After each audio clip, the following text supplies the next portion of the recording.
Alors au restaurant The Place, mon équipe et moi-même, nous avons décidé de participer à cette fête de la gastronomie qui est une fête nationale, mais qui à Roissy a motivé et mobilisé tous les restaurateurs de Roissy. Nous avons voulu apporter notre savoir-faire à nos clients. De ce fait, nous leur avons proposé de superbes assiettes gastronomiques, un super service.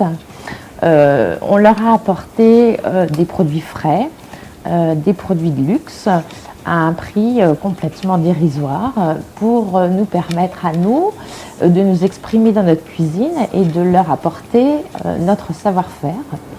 Je pense que nos clients étaient très satisfaits de ce qu'on leur a proposé.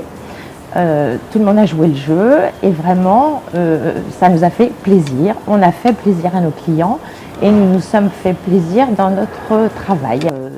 Voilà, ça nous a apporté vraiment à moi et à mon équipe que du bonheur.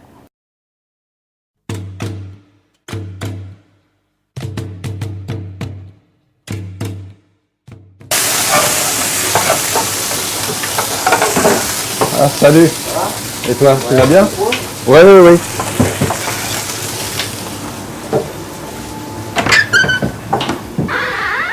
Je croyais que tu voulais faire le point sur la semaine de la gastronomie, Oui, c'est ça? Point sur la semaine, tout à fait. Bah écoute, de notre côté, ça a été super sympa. Bon, on a eu les clients habituels, hein, on n'a pas eu plus de clients que ça, mais moi j'ai trouvé sympa parce que je voyais leur réaction dans la salle. C'était plutôt bien de les voir, ils commentaient, ils nous disaient ce qu'ils en pensaient. Donc. En tous les cas, sur les entrées que tu as préparées, là, sur le tartare de dorade à l'huile de truffe, là, très très bon retour, belle saveur, beaucoup de fraîcheur. Et la Saint-Jacques avec la fondue de poireaux et les petits copeaux de jambon de patin gras dessus, là, ça a donné un petit goût là, très sympathique. La tarte tatin, donc avec sa vraie crème fermière, là, délicieux. Quoi. Donc, tu vois, pour le tartare de dorade, j'avais un peu peur parce que tu sais, des fois avec l'huile de truffe, c'est un peu trop prononcé. Ouais. Mais là, je voyais les gens qui faisaient comme ça, donc c'était super sympa, même pour l'équipe. Très bon retour, très bon retour. Et vis-à-vis des clients, comment tu as pratiqué? Tu les as appelés au fur et à mesure? C'est-à-dire qu'on a appelé les clients effectivement pour leur parler de la semaine de la gastronomie parce qu'ils n'étaient pas forcément au courant. Et donc on n'a pas eu plus de clients pour autant, mais je dirais que tous les clients qui sont venus ont bien apprécié le menu, ont joué le jeu, ont pris le menu de la gastronomie pendant toute la semaine. Enfin, tu as bien vu en cuisine. Hein. C'est vraiment ce qu'on a vendu, c'est l'essentiel. On recommencera donc c'est une bonne réussite, super.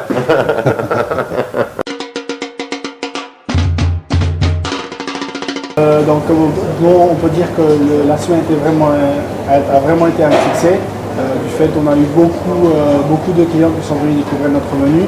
On a été autour des 200 menus dans la semaine, ce qui est quand même un chiffre assez intéressant. Aussi bien des locaux comme des clients de l'hôtel ou des gens qui travaillent dans la zone aéroportuaire. Donc l'idée pour nous c'était vraiment de mettre en avant un menu et un espace qui soit intéressant pour eux, pour découvrir des nouveaux produits et faire en sorte qu'ils profitent vraiment de cette semaine. Et donc pour revenir à ce que disait Diego, on avait mis parce que le thème c'était sur le pain, donc nous on a mis un buffet à pain. Donc dessus on avait des gros pains, on avait différents assortiments de pain aux olives, pain aux noix, pain de campagne, pain aux céréales et des couronnes. Et là-dessus moi j'ai élaboré un menu en équation avec tout ce qui reporte à la boulangerie. Donc on a mis une terrine de Saint-Jacques avec un petit pain aux olives. Après pour suivre on avait mis un pavé de cabillaud avec un millefeuille de pain d'épices et aubergines. Donc voilà, c'est toujours garder le fil conducteur qui était le pain. Et après, bien sûr, quand on pense pain, on pense à la boulangerie. Les desserts de boulangerie, souvent, quand on va dans une boulangerie, ce qu'on trouve dans n'importe quelle boulangerie du monde, c'est le Paris-Brest. Donc c'est pour ça que j'ai mis en dessert un Paris-Brest.